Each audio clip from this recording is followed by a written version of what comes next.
Sholawat tarhim, azan. Apalah guna lomba azan? Mungkin orang berpikir, Bapak Ibu jangan lupa, sekarang banyak anak-anak tak bisa azan. Kenapa? Bapaknya tak tahu azan. Waktu ngazankan dia pun tak ingat bapaknya tak apa yang mau diucapkan. Tak tahu azan. Pergilah musafir sampai ke tengah jalan, masuk ke dalam masjid. Masjid itu, masjid di tempat kita ini kalau di tengah jalan itu masjid terserah namanya. Yang mau jadi imam terserahlah, yang mau jadi muazin terserahlah. Siapa yang mau majulah, terserah. Tak ada yang bisa azan. Azan tak pakai lagu, mana bisa? Alhamdulillah dibuat lomba azan. Itu baru nambah azan. Ini bukan nambah. Tak paham dia mana nyambah, mana teknis. Imam sebelum sholat ngasih peringatan.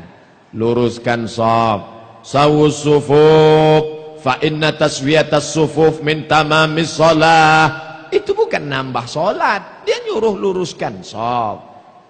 Luruskan shaf, matikan HP. Dia nyuruh supaya jangan sampai bunyi.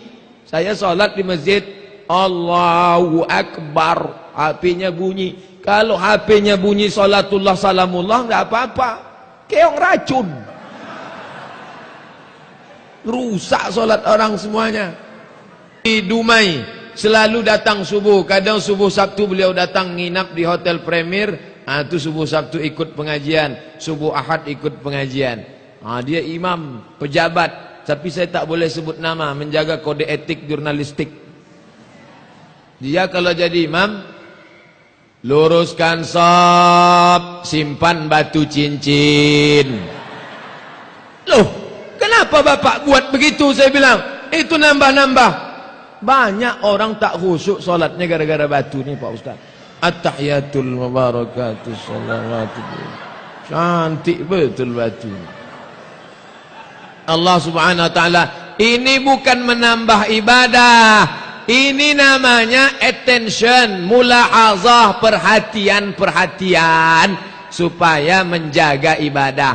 Samalah nanti ini nanti mau tarawih, ini bulan Rajab, Sya'ban, Ramadan. Di Ramadan pun banyak umat Islam dituduh nambah-nambah ibadah. Mana pula nambah? Habis tarawih 8 rakaat, di sini 20 rakaat. Habis itu witir. Itu ibu-ibu di belakang kan nggak ngitung. Ibu-ibu jarang ngitung di belakang. Dia ikut aja sholat. Bagaimana dia tahu merubah niatnya dari witir dari tarawih ke witir? Datang ngasih tahu Bilal di sini pakai lagu. Sallu salatal witri salasa raka'atin asabakumullah. Kan cantik bunyinya. Sallu salatal witri, salatlah kamu salat witir, salasa raka'atin, 3 rakaat, asabakumullah, semoga kamu dapat pahala balasan dari Allah. Tak boleh itu nambah-nambah ibadah. Bukan menambah, dia ngasih tahu supaya orang belakang perhatian. Nanti bagi yang masjid Bapak Ibu dilarang mengucapkan itu, perhatikan gimana cara ngasih taunya. Kalau gitu tidak boleh. Saya mau tengok gimana dia ngasih tahu makmum pindah gigi dari gigi tarawih ke gigi witir. Ternyata ngasih tahu, nih imam nih mau sholat, witir 3. Datang ibu-ibu nanya di belakang, 2 cie apa 3 1 salam? 3 1 salam. Jelek sekali bunyinya. Seni, tak boleh memasukkan lagu.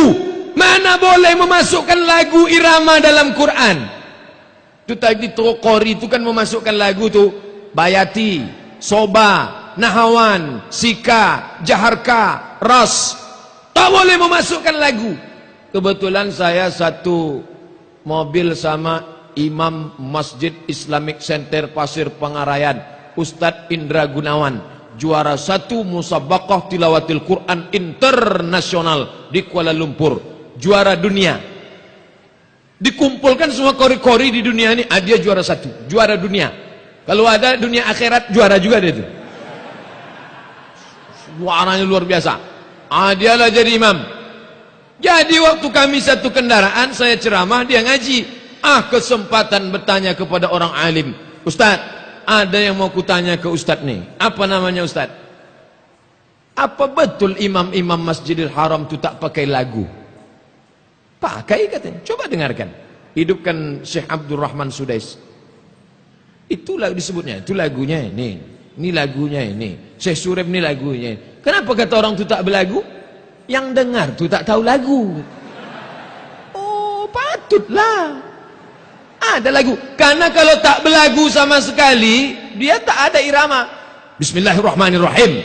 Alhamdulillahirabbil alamin. Arrahmanirrahim. Maliki yaumiddin.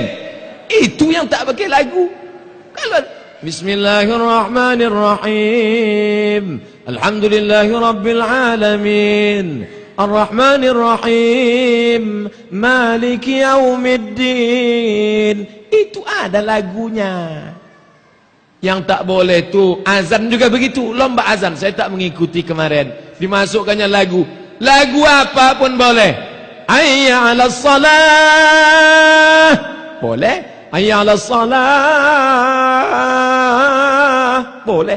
Asalkan jangan dimasukkannya lagu Melayu. Itu tak boleh. Hayya 'alas salah. Itu boleh. Masuk lagu itu haram hukumnya. Anak-anak ni supaya tahu dia nanti dia akan jadi muazzin di kantornya.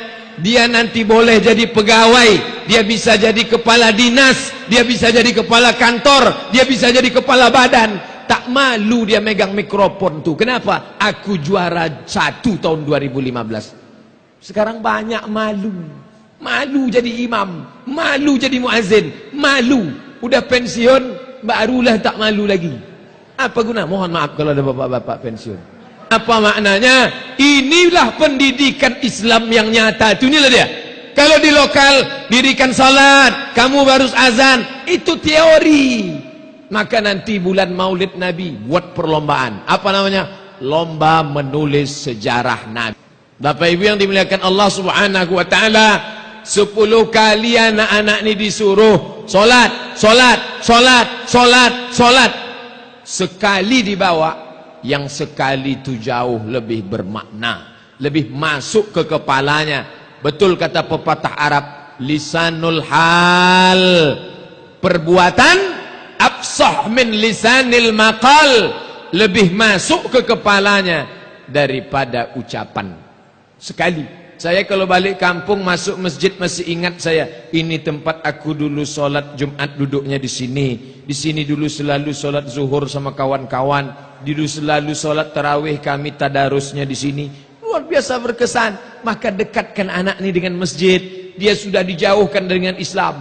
Anak-anak remaja kita sudah dijauhkan dari Islam sejauh-jauhnya. Dijauhkan dari solat sejauh-jauhnya, dijauhkan dari pelajaran agama sejauh-jauhnya. Pertama, ini bukan tak sengaja, ini bukan tak terprogram, diprogram supaya jauh dari Islam. Bagaimana caranya?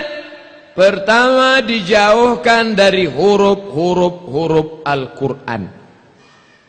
Ini kita solat di masjid kerajaan nih, kerajaan Melayu Siak Sri Indrapura pakai huruf Melayu. Huruf Melayu, kita tak pakai huruf Latin, tak pakai Inggris. Korea juga pakai bahasa dia. Coba kalau kita ni ahli teknologi, kita sediakan beasiswa. Siapa saja orang Eropa yang mau belajar ke sini, belajar bahasa Melayu 1 tahun. Bayangkan kalau bule-bule itu hebat bahasa Melayu. Oh, bukan hanya bule dan Pak Le, semuanya belajar bahasa Melayu. Bapak Ibu yang dimuliakan Allah Subhanahu wa taala, ini sekarang anak muda kita ini kehilangan identitas. Anak muda orang Melayu kehilangan identitas. Sudah jelas orang Melayu dicat rambut pirang. Rambut pirang, hidung pesek. Kuku hitam, anak funky. Dicatlah rambut merah kuning kelabu. Di tengah ni pula macam durian. Kuku hitam. Entah hitam karena bedaki, entah hitam wallahu a'lam, macam-macam. Ini ditindik sampai ke atas. Wah, ini pula macam sapi kurban. Pasang sini. Kehilangan jati diri. Padahal pepatah Melayu mengatakan, tak Melayu hilang di bumi. Di mana bumi dipijak, di situ langit dijunjung. Apa maknanya? Mesti dibangkitkan. Kenapa Ustaz cerita Melayu malam ni? Ini kan Isra Mi'raj tentang Islam. Islam sama Melayu tak bisa dipisahkan, karena Islam itu datang langsung ke raja-raja Melayu, dan berhasilnya dakwah itu adalah lewat kekuasaan. Ketika raja itu masuk Islam, maka sampai ke Perdana Menteri hulu balang tentara rakyatnya langsung Islam. Dakwah paling berhasil adalah dakwah di negeri-negeri Melayu. Kenapa? Langsung rajanya itu masuk Islam. Sultan Syarif Qasim. Syarif itu bukan nama, itu gelar. Syarif itu mestilah keturunan cucu cicit dari Hasan, cucu cicit dari Husain. Kalau keturunan Hasan gelarnya Sayyid, kalau keturunan Husain gelarnya Syarif. Sultan Syarif Qasim. Loh, kok bisa orang Melayu keturunan Arab? Ternyata salah satu dari anak Sultan Melayu menikah dengan cucu cicit keturunan Husain, maka lahirlah Islam digabungkan dengan Melayu. Makanya kalau ada orang mengaku Melayu tapi tak Islam, itu diragukan kemelayuannya dan tak jelas Islamnya. Islam Melayu, Melayu tanpa Islam hilang me-nya, tinggal layunya. Minangkabau tanpa Islam hilang Minangnya, tinggal kabaunya. Itu kata Buya Hamka. وكلمه الأحجار والعجم والحصى وتكليم هذا النوع ليس برائب